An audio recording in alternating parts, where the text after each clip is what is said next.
The Jubilee is not merely a date on our liturgical calendar. It is a rare window of heaven, an appointment with grace that arrives only once every 25 years. So as I was reflecting, I wanted to recognize the magnitude of this season. Alam kong hindi pwedeng palampasin lang natin ang taon na ito. We felt a vayikra, a call, to respond to this extraordinary outpouring of mercy with an extraordinary act of faith as well.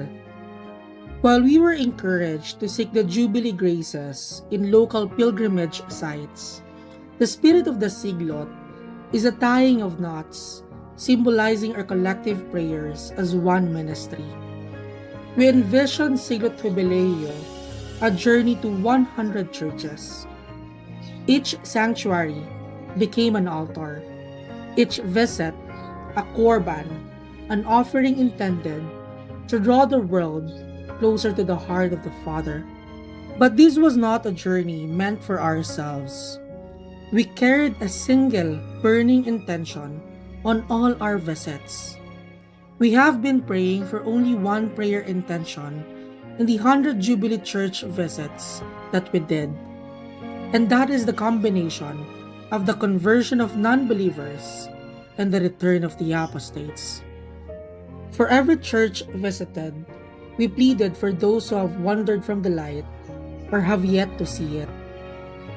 We remembered the names of those who lost their faith, of those who left service, of those we see in our everyday lives who seem to not know or choose to reject God.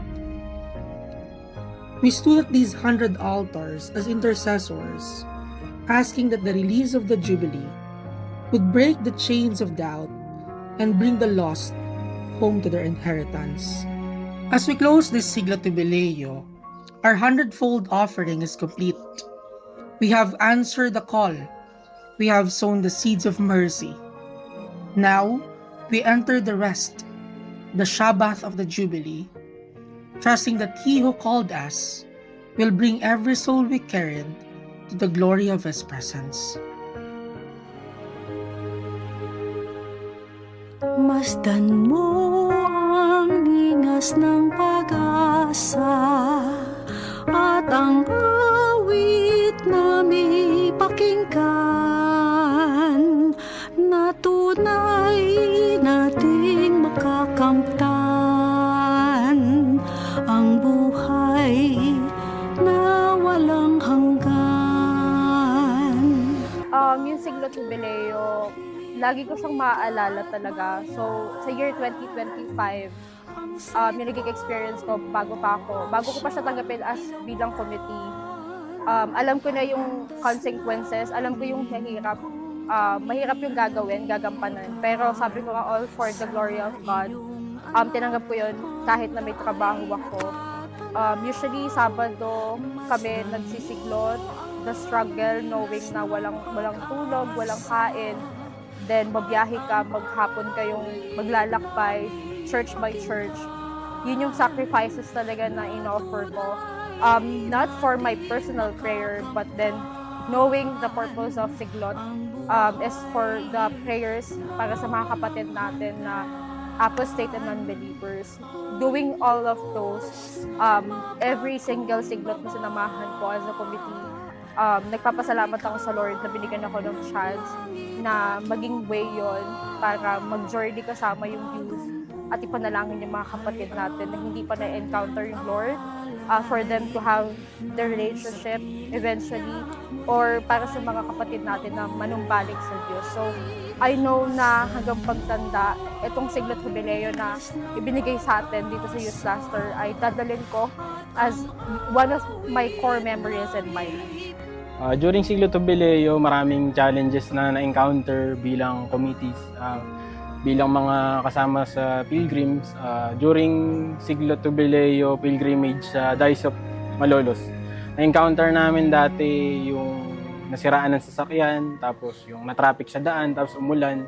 Tapos nung pilgrimage naman sa Pampanga, ayun, komportable nun, van, aircon, pero yung dadaanan naman may baha.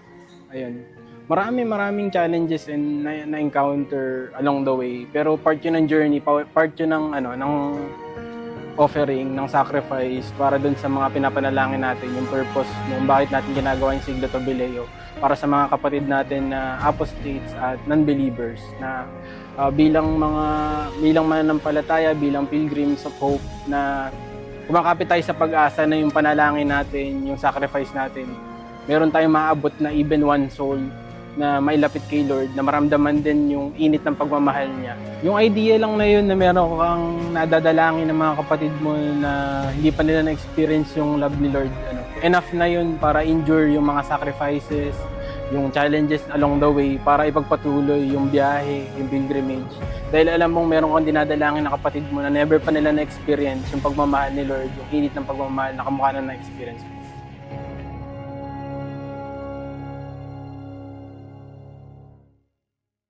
Masdan mo ang ningas ng pag-asa at ang awit na may pakinggan na tunay nating makakamtan ang buhay na walang hanggan. Bawat lahi, wika at bayan,